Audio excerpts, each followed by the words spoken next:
ஆசிரியர்கள் அனைவருக்கும் வணக்கம். ஸோ இதில் நம்ம என்ன பார்க்க போகிறோம்னா, இன்று நடந்த இடைநிலை ஆசிரியர் தேர்வுக்கான மேக்ஸுக்கான ஆன்சர் கீ மற்றும் டீட்டெயில் எக்ஸ்ப்ளனேஷன் தான் நம்ம வீடியோவில் பார்க்க போகிறோம். ஸோ நீங்கள் இந்த தேர்வு எழுதிங்க அப்படின்னா ஆன்சர் செக் பண்ணிக்கோங்க. அது மட்டும் இல்லாமல் டீட்டெயில் சொல்யூஷன் நான் சொல்கிறேன். ஏன் அப்படின்னா இன்று நடந்த தேர்வில் மேக்ஸ் ரொம்ப டஃப்பாக கேட்டு தான் சொன்னாங்க. ஸோ அதனால் ஸோ இதுக்கு என்ன ஆன்சர் எப்படி ஆன்சரை ஃபைண்ட் அவுட் பண்ணுறது அப்படின்றத நீங்கள் தெரிஞ்சுக்கிட்டிங்கன்னா ஸோ உங்களுக்கு அது சரியாக இருக்கும்ன்றதுனால டீட்டெயில் எக்ஸ்ப்ளனேஷன் கொடுக்குறேன் பாருங்கள். 91 பாருங்கள். First x plus a into x plus b into x plus c is equal to x cube plus 7x square plus 14x plus 21 எனில் a square plus b square plus c square மதிப்பு என்ன அப்படின்னு சொல்லி கேட்குறாங்க. ரைட்டா?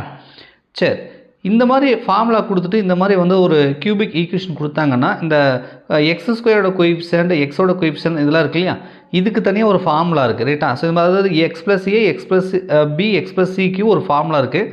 அது என்னென்னு தெரிஞ்சிட்டிங்கன்னா நீங்கள் இந்த வேல்யூலாம் கண்டுபிடிச்சிடலாம். ஓகேவா? அதாவது இதுக்கு என்ன ஃபார்முலா அப்படின்னா x cube plus a plus B plus c into x square.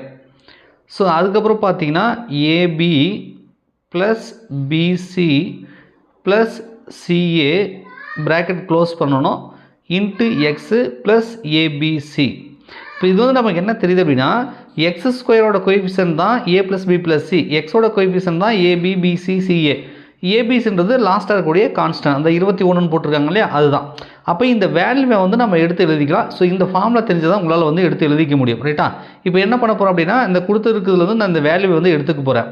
அதாவது என்னென்னா a plus B plus C equal to 7. இதே நீங்கள் AB plus PC plus CA இதோட மதிப்பு எக்ஸோட கோஎஃபிஷியன்ட் 14, ஏபிசி இதனோட மதிப்பு 21. இந்த வேல்யூவில் நான் எடுத்து வச்சுக்கிட்டேன். இப்போ எனக்கு என்ன கேட்குறாங்கன்னா a square plus b square plus c ஸ்கொயர்னு கேட்குறாங்க. அப்போ a square plus b square plus c ஸ்கொயரோட ஃபார்முலா என்ன அப்படின்னு பார்த்தீங்க அப்படின்னா இதுக்கு தனியாக ஒரு ஃபார்முலா இருக்குது. இதுக்கான ஃபார்முலா என்னென்னு அப்படின்றத பாருங்கள்.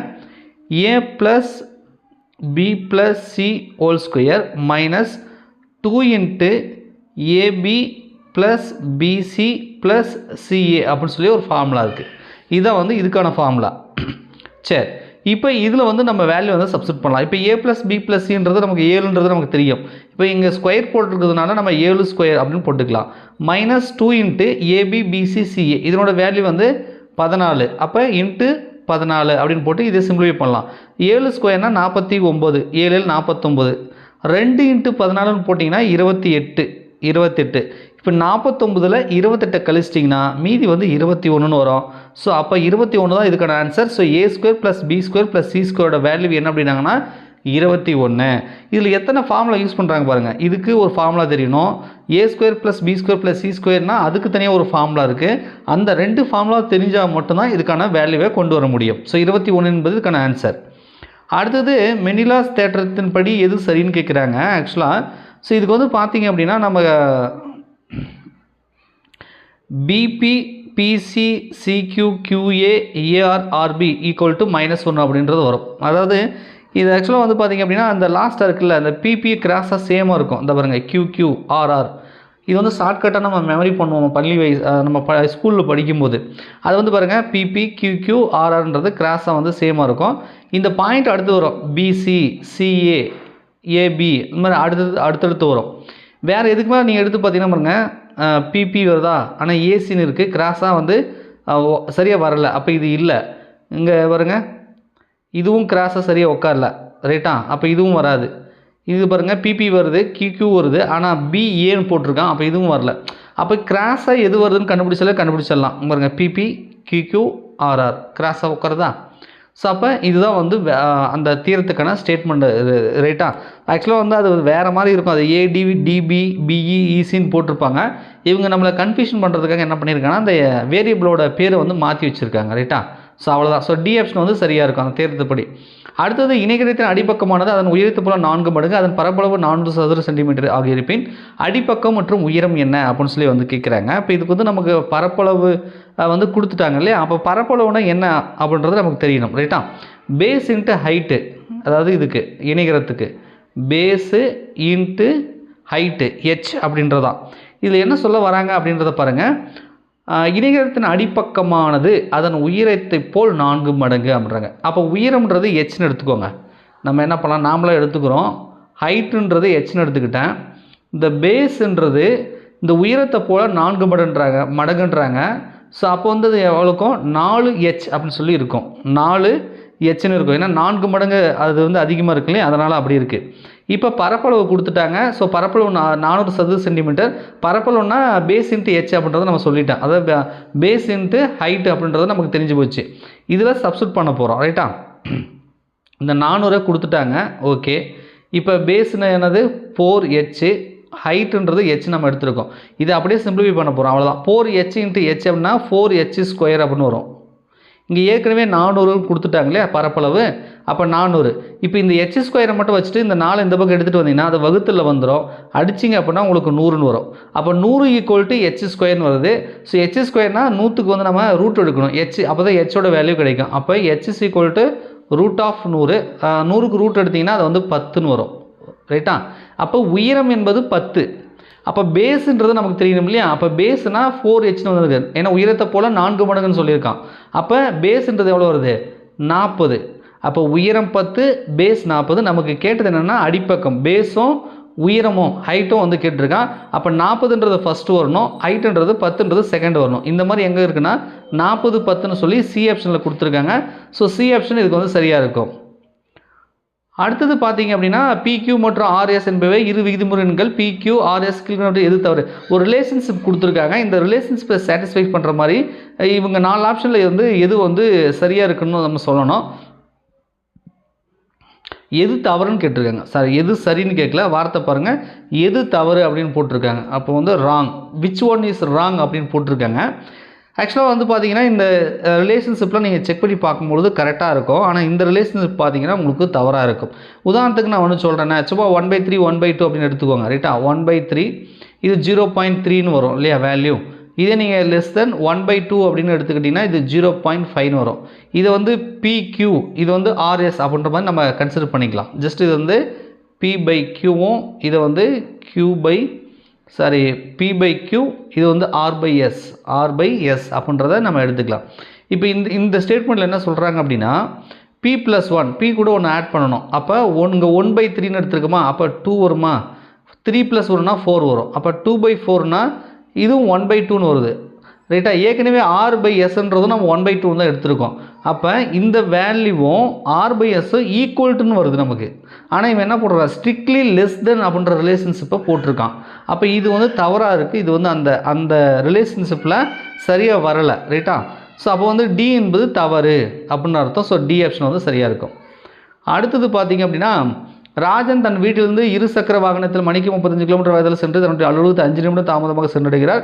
அவர் மணிக்கு 50 கிலோமீட்டர் வேகத்தில் சென்றிருந்தால் அலுவலகத்தை 4 நிமிடம் முன்னதாகவே சென்றிருப்பார் எனில் அவருடைய அலுவலகம் வீட்டிலிருந்து எவ்வளோ தூரத்தில் உள்ளதுன்றாங்க. இதுக்கு நிறைய மெத்தட் இருக்குது. ஸோ மேத்தமெட்டிக்கலாக போட்டிங்கன்னா ரொம்ப லென்த்தியாக தான் போயிட்டுருக்கு. என்ன பண்ணுறதுனா போட்டு தான் நம்ம பார்த்து ஆகணும். ரைட்டா, ஸோ அதனால தான் உங்களுக்கு வந்து டைம் பத்திருக்காது. மேக்ஸ்லாம் போடும்போது ரொம்ப லென்த்தியாக போயிட்டுருக்கு. ரைட்டா, சரி, இப்போ நம்ம என்ன பண்ணலான்னா அலுவலகத்துலேருந்து எவ்வளோ தூரத்தில் உள்ளதுன்றாங்க. அவர் வந்து கரெக்டான டைமுக்கு வந்து அலுவலகத்துக்கு போகிற டைம் வந்து நாமளாக வந்து கன்சிடர் பண்ணிக்கலாம். T அப்படின்ற மாதிரி நம்ம எடுத்துக்கலாம். ரைட்டா, நமக்கு வந்து தெரியும் என்ன அப்படின்னா ஸ்பீடு அப்படின்றது நமக்கு தெரியும்.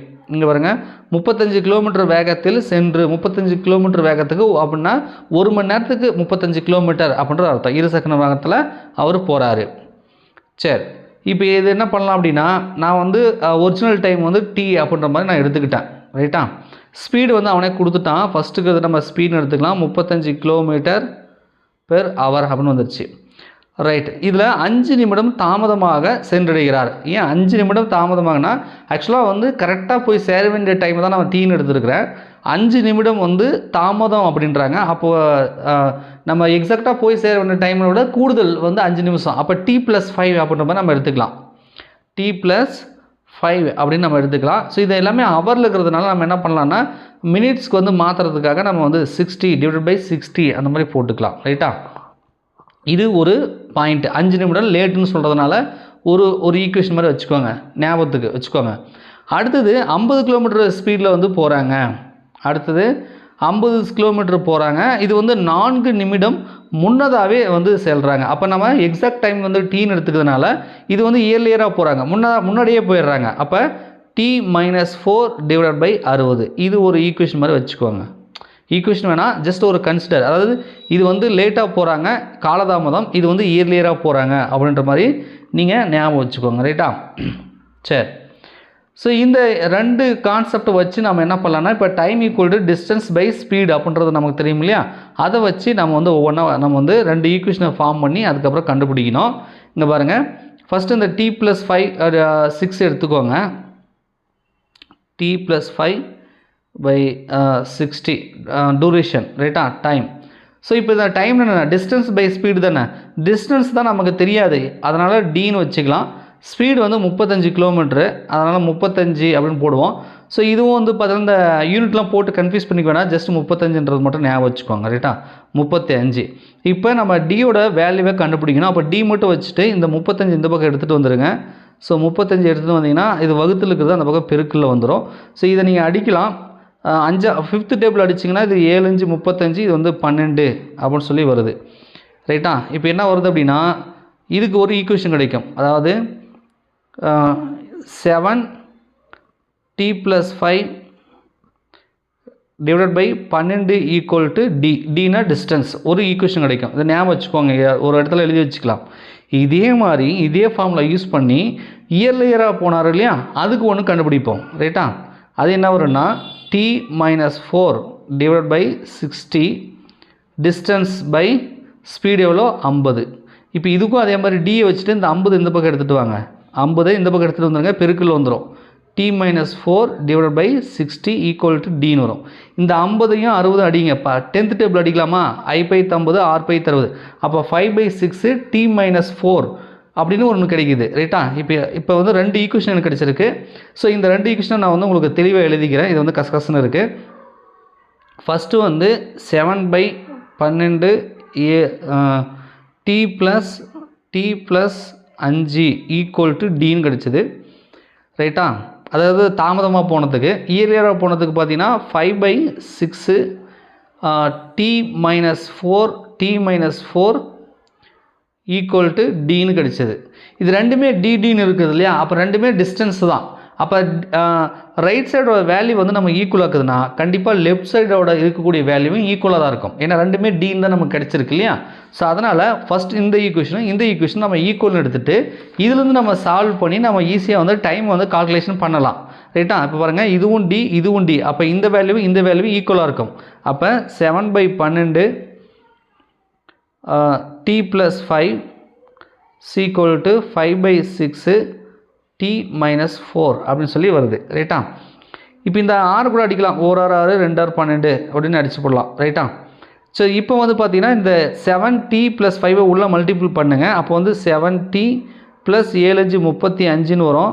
இங்கே 2 இருக்குல்ல, இந்த 2 இந்த பக்கம் பெருக்கு மல்டிபிள் பண்ணிங்கன்னா 2 5 10. ஸோ 10 அப்படியே உள்ள மல்டிபிள் பண்ணுங்கள். அது 10t - 40 அப்படின்னு சொல்லி வரும். ரைட்டா? இப்போ இந்த t இந்த நம்பர்ஸ்லாம் நீங்கள் வந்து சால்வ் பண்ணிங்க அப்படின்னா உங்களுக்கு 3t ஈக்குவல் டு 75ன்னு வருது. அப்போ t ஈக்குவல் டு என்ன சொல்லலாம்னா 75/3 அடித்து பார்த்தீங்கன்னா உங்களுக்கு 25ன்னு வரும். அதாவது டீயோட வேல்யூ 25 அப்படின்னு சொல்லி நம்ம கண்டுபிடிச்சிருக்கோம். ஆனால் நம்ம கண்டுபிடிக்க வேண்டியது இது இல்லை, டிஸ்டன்ஸை தான் நம்ம கண்டுபிடிக்கணும். ரைட்டா? டிஸ்டன்ஸை தான் நாம் கண்டுபிடிக்கணும். நமக்கு வந்து டீயோட வேல்யூ வந்து 25ன்னு கிடச்சிருக்கு. ரைட்டா? நம்ம ஃபஸ்ட்டில் ஒன்று எடுத்துக்கிட்டோம்ல, இந்த டி அப்படின்றத நம்ம ஒன்று எடுத்துக்கிட்டோம். அதை வந்து இந்த இடத்துல நம்ம வந்து சப்ஸ்டியூட் பண்ணிக்கலாம். ரைட்டா? அதாவது நம்ம இயர்லியராகவும் காலதாமதமாகவும் வரத்துக்கு ரெண்டு ஈக்குவேஷன் ஃபார்ம் பண்ணோம்ல ஃபஸ்ட்டு, அதை வச்சு நம்ம வந்து எடுத்துக்கலாம். ரைட்டா? அது என்ன அப்படின்னா நான் இன்னொரு டைம் போடுறேன் பார்த்துக்கோங்க. அதாவது t + 5 divide by 60 equal to d/35 அப்படின்னு சொல்லி ஃபஸ்ட்டு நம்ம ஒன்று எடுத்துக்கிட்டோம் இல்லையா.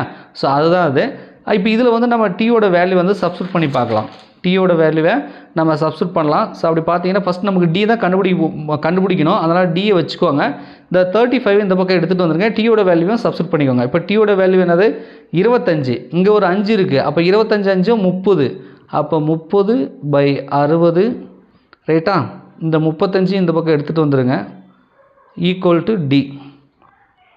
இப்போ ஒரு 30 30 2 30 60. இப்போ 35/2ன்னு வருது. ஸோ 35/2 அப்படின்னா 35 2ஆல் அடிச்சு பாருங்கள். 1 2 2 மீதி 1 15 வருது. 7 2 14 மீதி 1 புள்ளி வச்சு 0 போட்டால் 10 2 10. அப்போ டீன்றது 17.5 அப்படின்னு சொல்லி கிடைக்கிது. ஸோ 17.5ன்னு சொல்லலாம், அது 17.5 அப்படின்னு கூட சொல்லலாம். ஸோ 17.5 கிலோமீட்டர் அப்படின்ற மாதிரி நமக்கு கிடைக்குது. ஸோ ஆன்சர் பார்த்தீங்க அப்படின்னா உங்களுக்கு வந்து 17.5ன்னு சொன்னாலும் சரி, 17 இந்த மாதிரி 1/2ன்னு போட்டாலும் 17.5 கிலோமீட்டர் தான் கணக்கு. ஸோ டி ஆப்ஷன் வந்து சரி. ரொம்ப லென்த்தியான ஒரு சம்மாக கொடுத்துருக்காங்க. இதெல்லாம் நீங்கள் வந்து அந்த எக்ஸாமில் போடும்போது கொஞ்சம் கஷ்டப்பட்டுருப்பீங்க. ரைட்டா? ஒரு பால் கடை உரிமையாளர் 1 லிட்டர் 16 வீதம் ஒரு வாரத்திற்கு 1200 லிட்டரும் 1 லிட்டர் 14 வீதம் ஒரு வாரத்திற்கு 980 லிட்டரும் விற்பனை செய்கிறார். விற்பனை விலையானது தேவையோடு நேரிய தொடர்பு. அது என்ன சார் நேரிய தொடர்புனா ஆங்கிலத்தில் பார்த்தீங்கன்னா உங்களுக்கு தெரியும், அஸ்யூமிங் லீனியர் ரிலேஷன்ஷிப் அப்படின்னு சொல்கிறாங்க. அப்போ லீனியர் ரிலேஷன்ஷிப் அப்படின்னு சொன்னால் அதுக்கு ஒரு ஃபார்முலா இருக்குது. அந்த ஃபார்முலா பிரகாரம் அது இருக்குது அப்படின்றத கொடுத்துருக்காங்க. ரைட்டா? சரி, இது வந்து தமிழில் பார்த்தீங்கன்னா உங்களுக்கு கொஞ்சம் கன்ஃபியூஷனாக இருக்கும். இங்கிலீஷில் லீனியர் ரிலேஷன்ஷிப் அப்படின்ற வார்த்தையை நம்ம பிடிச்சிக்கணும். உடையது என்ன ஊகித்து கொண்டா 1 லிட்டர் 17 வீதம் ஒரு வாரத்திற்கு எத்தனை லிட்டர் விற்பனை செய்வார் அப்படின்னு சொல்லி கேட்குறாங்க. இப்போ இந்த லீனியர் ரிலேஷன்ஷிப் அப்படின்னு சொன்னால் அதுக்கு ஒரு ஃபார்முலா இருக்குது. அது இல்லாமல் நம்ம இந்த இதெல்லாம் வந்து பாயிண்ட்டாக நம்ம எடுத்துக்கலாம். ரைட்டா? சரி, அது எப்படி சார் பாயிண்ட்டாக எடுத்துக்கிறது அப்படின்னா இங்கே பாருங்க, இந்த 1 லிட்டர் வந்து 14 வீதம் ஒரு வாரத்திற்கு 980. அப்போ 14 980 இது ஒரு பாயிண்ட்டை எடுத்துக்கோங்க. இன்னொன்று வந்து 16 1220 அதையும் எடுத்துக்கோங்க. ரைட்டா? இப்போ 2 நம்ம எடுத்துக்கலாம். ஸோ எடுத்துக்கிட்டு இது வந்து நீங்கள் x1, இது வந்து y1, இது வந்து x2, இது வந்து y2 அப்படின்னு எடுத்துக்கோங்க. இது வந்து புள்ளியை எடுத்துக்கோங்க. இந்த லீனியர் ரிலேஷன்ஸ்னு சொன்னாங்கல்ல, நம்ம y = mx + cன்னு போடுவோம்ல. ஒரு லீனியர் ஈக்குவேஷனாக y = mx + c அந்த மாதிரி போடுவோம். ஸோ அதில் mன்னா நம்ம mன்றதுக்கு ஸ்லோப்புன்னு சொல்லுவோம். அதுக்கு ஒரு ஃபார்முலா இருக்குது. ரைட்டா? இப்போ உங்களுக்கு புரியுற மாதிரி சொல்லணும்னா அப்படியே போடுறேன் பாருங்கள். அதாவது y - y1 = mன்னு வரும். ஸோ mன்றதுக்கு என்ன பண்ணலான்னா அதுக்கும் போட்டுடலாம். y2 - y1 x2 - x1 அதுக்கப்புறம் இன்ட்டு x - x1. இதுதான்ப்பா அந்த லீனியர் ரிலேஷன்ஷிப்புக்கான ஃபார்முலா. y - y1 = slope. இது ஆக்சுவலாக இது வந்து ஸ்லோப்புன்னு சொல்லுவாங்க. இது mன்னு வரும் இன்ட்டு x - x1. இப்போ இந்த பாயிண்ட்டெல்லாம் தூக்கிட்டு போய் இதில் சப்ஸ்டியூட் பண்ணணும். சப்ஸ்டியூட் பண்ணி அதை சால்வ் பண்ணால் கிடைச்சிரும். ஒய்யோட வேல்யூ வந்து கிடைச்சிரும். ரைட்டா? சப்ஸ்டியூட் பண்ணி பார்க்கலாமா? இங்கே பாருங்கள், இது அப்படியே ஞாபகம் வச்சுக்கோங்க. இந்த ஃபார்முலா தெரியல அப்படின்னா நம்மளால் போட முடியாது. y - y1 = y2 - y1 x2 - x1 into x - x1. இந்த பாயிண்ட்டு நம்ம எது x1 வச்சுருக்கோம், எது y1 வச்சுருக்கோம், x2 y2ன்றதும் நம்ம ஞாபகம் வச்சுக்கணும். ரைட்டா? சரி, இங்கே பாருங்கள், இது 14 980ன்றது x1 y1 வச்சுருக்கேன். 16 1220ன்றதை நான் x2 y2ன்னு வச்சுருக்கேன். அதை அப்படியே நான் அப்ளை பண்ண போகிறேன். இங்கே பாருங்கள், y = y மைனஸ் அந்த y1ன்னு வந்துச்சா, y1னா அந்த 980 ஈக்குவல் அந்த ஸ்லோப்புக்கான ஃபார்முலா அப்ளை பண்ணோம். 1220 - 980. அதாவது என்ன அப்படின்னா இதான் வந்து அந்த y2 - y1. அதுக்கப்புறம் கீழே x2 - x1 அதாவது 16 - 14 இன்ட்டு x மைனஸ் அந்த x1 14. ரைட்டா? இதுதான் இந்த லீனியர் ஈக்குவேஷன். இதை தான் நம்ம சால்வ் பண்ணணும். இதை சால்வ் பண்ணிங்க அப்படின்னா இதெல்லாம் சால்வ் பண்ணிங்க பார்த்தீங்கன்னா உங்களுக்கு 120 அப்படின்னு சொல்லி வருது. ஸோ y - 980 = 120 இன்ட்டு x - 14 அப்படின்னு சொல்லி வருது. இப்போ இதெல்லாம் என்ன பண்ணலாம்னா ஒரு சைடை நம்ம கொண்டு போயிடலாம். ஒரு சைடை கொண்டு போனீங்கன்னா இதுக்கு உங்களுக்கு என்ன கிடைக்குதுன்னா 120 x - y - 700 = 0 அப்படின்னு ஒரு லீனியர் ஈக்குவேஷன் மாதிரி வந்து கிடைக்கிது. ரைட்டா? ஸோ இப்போ நம்ம என்ன பண்ண போகிறோம் அப்படின்னா x = 17ன்னு நம்ம சப்ஸ்டியூட் பண்ணணும். ஏன் அப்படின்னா இங்கே பாருங்கள், 1 லிட்டர் 17 வீதம் ஒரு வாரத்திற்கு எத்தனை லிட்டர் 1 லிட்டர் 17 வீதம் வந்து விற்பனை பண்ணுறாரு. அப்போ எக்ஸோட வேல்யூ வந்து நம்ம 17ன்னு சொல்லி நம்ம சப்ஸ்டியூட் பண்ணணும். சப்ஸ்டியூட் பண்ணால் தான் நமக்கு ஒய்யோட வேல்யூ கிடைக்கும். ரைட்டா? அப்போ இந்த இடத்துல 120 பக்கத்தில் நம்ம வந்து என்ன பண்ணலாம், x = 17 போடலாம். அப்போ இன்ட்டு 17ன்னு வரும். 120 இன்ட்டு 17 வரும். அப்போ 2040ன்னு வருது. இது மல்டிபிள் பண்ணிங்கன்னா 2040 - y - 700. இப்போ இதை சிம்பிளிஃபை பண்ணலாம். -y இந்த பக்கம் எட்டு போய்ட்டுங்க. அப்போ +y வந்துடும். அப்போ 2040 - 700 2040 - 700 = yன்னு வருது. ஸோ நீங்கள் 2040 700 கழிச்சிங்கன்னா 1340 அப்படின்னு சொல்லி வந்துடும் ரைட்டா. 1340. ஸோ 1340ன்றது ஏ ஆன்சரில் கொடுத்துருக்குங்க. ஸோ இந்த கேள்விக்கு ஏ தான் விடை. 1340 என்பதே சரியான விடை. ஸோ அடுத்தது பார்த்தீங்கன்னா 7வது பிபினோசி எண் என்னன்னு கேட்குறாங்க. இது சும்மா சிம்பிளாகவே போட்டுக்கலாம். ஃபஸ்ட்டு வந்து 1 1ன்னு ஆரம்பிக்கும். 1 1 அப்புறம் 2. இது வந்து ஃபஸ்ட்டு நம்பரு, 2வது நம்பர், இது 3வது நம்பர். இது அப்படியே கூட்டி போடணும். 1 1 கூட்டினா 2, அடுத்தது 1 2யும் கூட்டினா 3, 2 3யும் கூட்டினா 5, 5 3யும் கூட்டினா 8, 5 8யும் கூட்டினா 13. அப்போ 1வது நம்பர், இது 2வது நம்பர், இது 3வது நம்பர், இது 4வது நம்பர், 5வது நம்பர், 6வது நம்பர், இது 7வது நம்பர். அப்போ 7வது பிபினோசி நம்பர் வந்து 13. அப்போ 13 என்பதே இதுக்கு வந்து சரி. ஸோ பிபினோசி என்னென்னா 1 1 அதுக்கப்புறம் 2 3ன்னு ஆரம்பிக்கும் ரைட்டா. 2 3ன்னு ஆரம்பிக்கும். அப்படியே ஆட் பண்ணி போடுறது தான் ரைட்டா. ஸோ அப்போ 7வது பிபினோசி நம்பர் வந்து 13.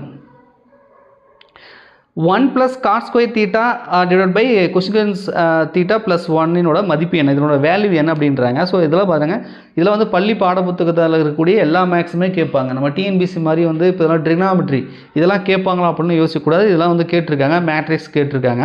ஸோ இதெல்லாம் படிச்சிருந்தால் மட்டும்தான் நம்மளுக்கு ஓரளவுக்கு தெரிஞ்சிருக்கும் ரைட்டா. சரி, இப்போ இதுக்கும் ஃபார்முலா இருக்குது. என்ன அப்படின்னா 1 + cot square theta cosecant plus 1 theta போட்டிருக்காங்களா ரைட். இந்த காட் ஸ்கொயர் தீட்டானா ஒரு ஃபார்முலா இருக்குப்பா. காட் ஸ்கொயர் தீட்டா அப்படின்னு போட்டிருக்காங்கல்ல, அதுக்கு ஒரு ஃபார்முலா இருக்குது. அது என்ன சார் காட் ஸ்கொயர் தீட்டா அப்படின்னா, ஸோ அதுக்கு வந்து கொசிகன் ஸ்கொயர் தீட்டா -1 அப்படின்றது ஃபார்முலா. எதுக்கு? இந்த காட் ஸ்கொயருக்கு. அப்போ இந்த மேலே என்ன வரும் அப்படின்னா, இதை பாருங்கள், 1 + நான் இதை அப்படி போடுறேன், cosecant square theta -1 divided by cosecant theta plus 1. இந்த மேலே இருக்கிறது வந்து கொசிகன் ஸ்கொயர் தீட்டா -1 இருக்கு இல்லையா. ஸோ இந்த 1 கூட நம்ம ஸ்கொயர் பண்ணலாம். ஏன்னா 1 ஸ்கொயர் போட்டாலும் மதிப்பு மாற போகிறது கிடையாது. ஏன்னா 1 ஸ்கொயர் பண்ணால் 1 தான் கிடைக்கும். அப்போ கொசிகன் ஸ்கொயர் தீட்டா -1 ஸ்கொயர் அப்படின்னு வருதுன்னா இது a ஸ்கொயர் - b ஸ்கொயர் ஃபார்மெட்டில் இருக்குது. அப்போ a ஸ்கொயர் - b ஸ்கொயர் என்னென்னா a + b into a - b, a + b into a - b, அதுதான் வந்து a ஸ்கொயர் - b ஸ்கொயருக்கான ஃபார்முலா. அப்போ இதை வந்து நம்ம அதுக்கு வந்து அந்த ஃபார்மெட்டுக்கு வந்து மாற்றுறேன். அப்போ எனக்கு என்ன கிடைக்கும்னா அந்த இடத்துல கொசிகன் ப்ளஸ் 1, அதாவது கொசிகன் தீட்டா ப்ளஸ் 1, கொசிகன் தீட்டா -1, அதாவது a + b into a - b divided by, அதுக்கப்புறம் கீழே வந்து கொசிகன் தீட்டா ப்ளஸ் 1. இப்போ இந்த கொசிகன் தீட்டா ப்ளஸ் 1 இந்த கொசிகன் தீட்டா ப்ளஸ் 1 கேன்சல். இப்போ எனக்கு என்ன இருக்குன்னா 1 ப்ளஸ்ஸு கொசிகன் தீட்டா -1ன்னு கிடைக்குது. இங்கே 1 இங்கே -1 இருக்குது. அப்போ இந்த 1ஐயும் இந்த -1ஐயும் கேன்சல் பண்ணிடலாம். அப்போ மீதி என்ன இருக்குது? எனக்கு வெறும் கொசிகன் தீட்டா மட்டும்தான் இருக்குது. ஸோ வந்து எனக்கு கொசிகன் தீட்டா அப்படின்றது தான் இதுக்கான ஆன்சர். இப்போ இந்த கணக்கை நீங்கள் சால்வ் பண்ணணும் அப்படின்னா 2 ஃபார்முலா தெரியணும். காட் ஸ்கொயர் தீட்டானா கொசிகன் ஸ்கொயர் தீட்டா -1ன்னு தெரியணும். அதுக்கப்புறம் a square - b ஸ்கொயர்னா a + b into a - bன்றதை தெரியணும். இந்த 2 ஃபார்முலா தெரிஞ்சதுன்னா இதை சால்வ் பண்ணி உங்களால் கொசிகன் தீட்டான்னு போட முடியும் ரைட்டா. சரி, அடுத்தது PQRST UV இன் சராசரி 27, PQRT மற்றும் V இன் சராசரி 24 எனில் QS மற்றும் UVனோட சராசரி என்ன அப்படின்னு சொல்லி வந்து கேட்குறாங்க.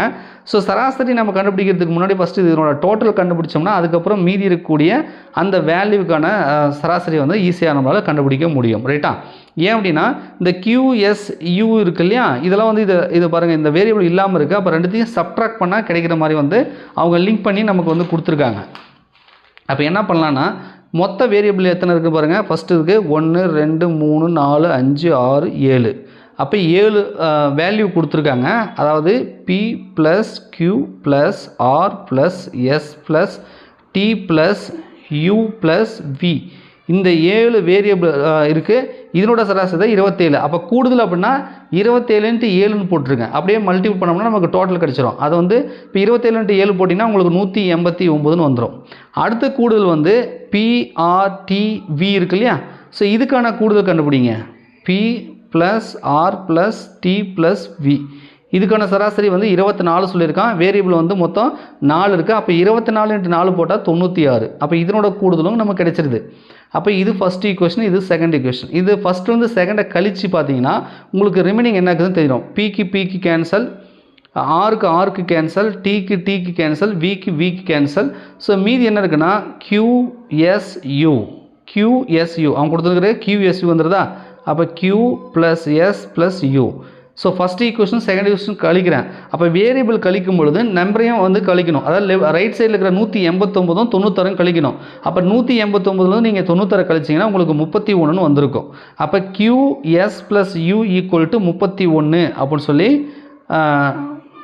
31 189 - 96 93 வரும். 93 ரைட்டா, கழிச்சிங்கன்னா 93 வரும். QS + Uன்றது 93. இப்போ இதனோட கூடுதல், அதாவது Q + S + U ஓட கூடுதல் 93னா இப்போ இதனோட சராசரினா இப்போ 3 வேரியபிள் இருக்கா, அப்போ 3ஆல் வகுக்கணும். இதை 3ஆல் வகுத்தீங்கன்னா ஆன்சர் வந்துடும். ரைட்டா, பாருங்கள் 3ஆல் வகுத்தீங்கன்னா 3 9 1 3 அப்போ 31. அப்போ இதுதான் வந்து ஆன்சர். ஸோ வந்து QSU ஓட சராசரி 31, அதனோட கூடுதல் வந்து 93. எப்படி கண்டுபிடிக்கிறோன்னா இந்த மாதிரி தான் வச்சு நம்ம கண்டுபிடிக்கிறோம். ரைட்டா, ஸோ ஏ ஆப்ஷன் வந்து சரியாக இருக்குது. அடுத்தது பாருங்கள், PQR என்பன ஒரு கோடமை புள்ளிகள் எனில், அது என்ன சார் ஒரு கோடமை புள்ளிகள் அப்படின்னா ஒரு கோடு, இப்படி ஒரு கோடுன்னு வச்சுக்கோங்களேன். இது P, இது Q, இது R. இப்போ இந்த எந்த ரிலேஷன்ஷிப் வந்து சாட்டிஸ்ஃபை பண்ணுது அப்படின்றத நம்மளை கேட்குறான். ரைட்டா, இங்கே பாருங்கள், PQவும் PR ஈக்குவலா கிடையாது, இது ரொம்ப லென்த்தாக இருக்குது, இது சின்ன பகுதி, அப்போ இது வரல. அதே மாதிரி PQவும் PQவும் QR வந்து PRன்றான். அப்போ இது கரெக்டாக இருக்கிற மாதிரி தான் தெரியுது. ரைட்டா, சரி, அப்போ செகண்ட் ஆப்ஷன் வந்து வருது, ஃபஸ்ட்டு வரல. மூணாவது செக் பண்ணலாம். PQவும் QR கழிச்சிட்டாங்கன்னா, கழிச்சா PR வருமானா வராது, கூட்டினா தான் வரும். கூட்டினா வருது, ஆனால் கழிச்சா வராது. அப்போ இதுவும் வரல. இன்னொன்று QP, இது QPனா இது QP PR, QPயும் PRயும் கூட்டினா QR வருமா, வராது, இது சின்ன பகுதி. அப்போ இதுவும் வரல. ஸோ டியும் செக் பண்ணி பார்த்தா வரல, சியும் வரல, ஏவும் வரல. எனக்கு கரெக்டாக வந்து பி வந்து அந்த ஒரு கோடமை புள்ளிகள் P, இது QR. ரைட்டா, அப்போ PQவும் QRயும் கூட்டினா எனக்கு டோட்டலாக PR கிடைக்கும். ஸோ அது வந்து சாட்டிஸ்ஃபேக்ஷனாக இருக்கும். ஸோ அதனால் இந்த கேள்விக்கு பி ஆப்ஷன் சரியாக இருக்கும். ஸோ 10 கொஸ்டின் அதை சொல்லியிருக்கோம். டீட்டெயில் ஆன்சர் சொல்கிறதுனால வீடியோ ரொம்ப லென்த்தியாக போயிட்டுருக்கு. ஸோ அடுத்தடுத்ததில் உங்களுக்கு ரிமைனிங் இருக்கக்கூடிய மேக்ஸ் வந்து நான் சொல்கிறேன். இந்த 10 கேள்விகளுக்கு இந்த மாதிரி நீங்கள் ஆன்சர் போட்டு கண்டுபிடிச்சிங்களா, 10 கொஸ்டினுக்கு சரியான ஆன்சர் இருக்கா அப்படின்றத நீங்கள் செக் பண்ணிக்கோங்க. நன்றி, வணக்கம்.